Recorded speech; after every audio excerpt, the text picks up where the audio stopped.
হাফেজ তৈয়ব শাহ রহমতুল্লাহ আলাইহি স্মরণ সভা উপলক্ষে দোয়া মাহফিলগুলোকে আয়োজিত মাহফিলের সম্মানিত সভাপতি, উপস্থিত হযরত উলামায়ে কেরাম এবং কোরআনের পাখিরা, চ্যানেল কর্ণফুলীর পক্ষ থেকে আপনাদেরকে মোবারকবাদ জানাচ্ছি।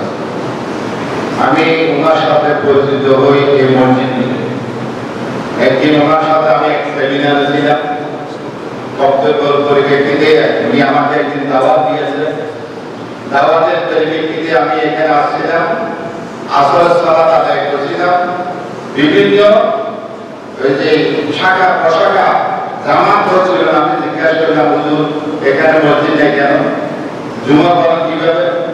বলে এখানে তো করা যাচ্ছে না। দিন আমি আমার মুখ থেকে বলে বলছিলাম যে আজাদকে মসজিদ হয়ে যাবে। তো এই উদ্দেশ্য নিয়ে ওনার সাথে আমার সম্পর্ক এবং মসজিদ আল্লাহ করার তৌফিক দান করেছে বিধায় আল্লাহর কাছে শুকরিয়া আদায় করি। উনি একজন মহৎ মানুষ ছিলেন।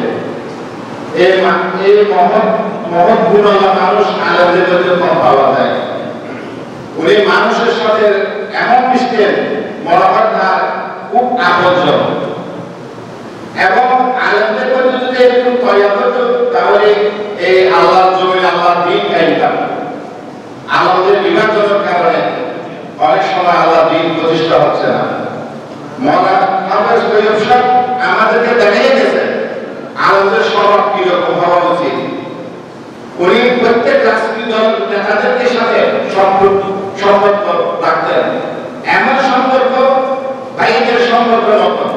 প্রত্যেক দলের সাথে ধর্ম নির্বিশেষে ওনাকে ভালোবাসতেন সবাই, আমরাও সেভাবে ভালোবাসতাম।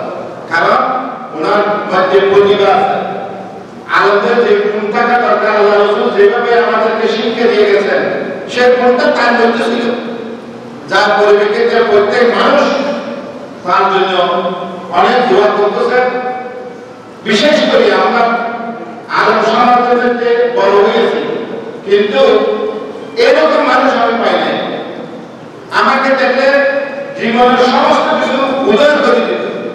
উনি আমার সাথে অনেক পরামর্শ করতেন, যদিও আমি আলেম না, আমার সাথে অনেক পরামর্শ করতো মসজিদ সম্বন্ধে, মাদ্রাসা সম্বন্ধে কি করা যায়।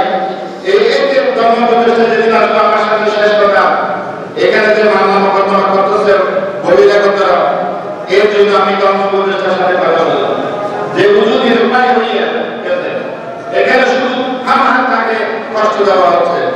আমরা চাই তার কষ্টটা যেন লাঘব হয়। আমরা যে আলেমরা এখানে আছেন শিক্ষা কথা করতেছেন, বেদাবেদ করবেন না। আল্লাহর ওয়াস্তে এই মাদ্রাসাকে পরিপূর্ণ যেন উপায় কোনো রকম ঘাটতি না থাকে সেরকম ব্যবস্থা করতে হবে, নাহলে আল্লাহ